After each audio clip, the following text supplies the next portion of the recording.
خوبه؟ آره مرسی. عزیز دلم هستی. چند سالت عزیز دلم؟ من 19. چی شده که تشریف آوردی اینجا؟ من سرما خورده بودم دیگه، رفتم بیرون، یه بطری مشروب بود مصرف کردم و دیگه هیچی نفهم. خب چی شد؟ یعنی که بیهوش شدی؟ آره. خب خودکشی و افسردگی اینا نداشتی؟ نه. استراب؟ نه. قبلا میخوردی الکل؟ قبلا نه زیاد. پس چرا اینقدر خوردی؟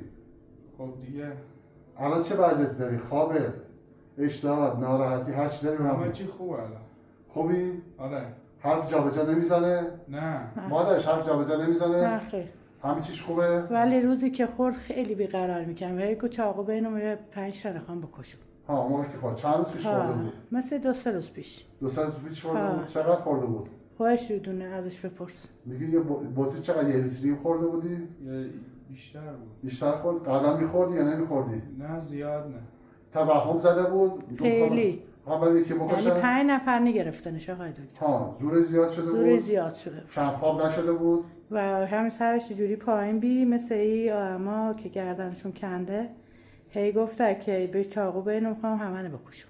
پر حرف نشده بود؟ حرف زیاد نمیزد؟ قاره دا و زوری گرفتنش. زور زیاد نشده بود؟ زیاد. آها. میخواستیم بریمش تو آمبالاس 5 تایی زورش نکرد. خب حالا به هر جهت اون الکل باید حواستون بهش باشه. سابقه 2 قطبی بیماری اعصاب روان تو خانواده نبوده؟ نه لاشو یه بچه خوش اخلاق خوبی هم هست. عزیز دلم ها. دیگه سراغ این کارا نرو. بعد ها. باید ببینیم حالا دارو بهت بدیم که ببین از فقط آقای دکتر یه بار امسال جوری شد. خب یه بار پارسال.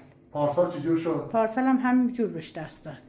همین جوری بگیر بیهوش شو یه خب. کبود شو بیهوش شو خب و همجور حرف چلنده چاری زد. دی او بارش برادرش با یکی دعوا کوچیکی کرده دی. خواب نشده بود پارسال؟ نه. جا به جا حرف نمیزد؟ اما به نظر ما انگار یه 3-4 روز خیلی با گوشی صحبت کرد. ها گوشی زیاد صحبت می‌کرد؟ همین که این حالو بهش دست داد. خب یکی با گوشی زیاد حرف می‌زد. ها. کم خواب شده بود. ها. زور زیاد شده بود. زور زیاد شده و خیلی هم این مشروبه که خورد خیلی حالش بد شد. یعنی حرف جابجا نمیزد؟ زیاد قاره دا. موضوع به این موضوع. چرا؟ خب من یه احتمال 2 قطبی هم میدم. بیماری 2 قطبی شروع شده باشه. حالا باید حواستون باشه بیماری. پارسال هم میگه اینطوری شده بود. حالا دوباره دیگه اونو پارسال مشروب خورده یا نه، ولی هر وقت استرسی گیرش اینجوری شه.